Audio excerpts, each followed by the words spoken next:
ট্রাম্পের নৌশভোজে সৌদি যুবরাজের সঙ্গে ছিলেন মাস্ক ও রোনালদোরা।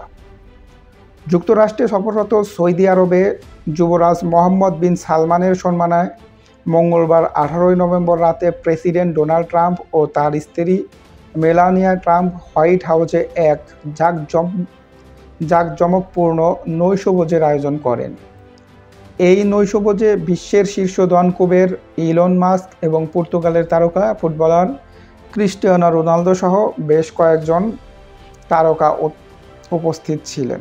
নৈশভোজে উপস্থিত প্রযুক্তি ও ক্রীড়া জগতের অন্যান্য বড় নামের মধ্যে ছিলেন অ্যাপেলের প্রধান নির্বাহী কর্মকর্তা সিইও টিম কুক, এনভিডিয়ার সিইও জেমস ওয়াং এবং মার্কিন গলফার ব্রাইসন ডাশেমো। ট্রাম্পের এক সময়ের ঘনিষ্ঠ মিত্র ইলন মাস্কের নৈশভোজে অতিথি হয়ে আসা খানিকটা চমক ছিল, কারণ বছরের শুরুর দিকে তিক্ত বিরোধের পর গত কয়েক মাস ট্রাম্প মাস্ক প্রকাশ্যে একাধিকবার বিরোধে জড়িয়েছিলেন। মঙ্গলবার নৈশভোজে মাস্কের উপস্থিতি ট্রাম্পের সঙ্গে তার বিবাদ মেটার ইঙ্গিত হতে পারে বলেও ধারণা করা হচ্ছে।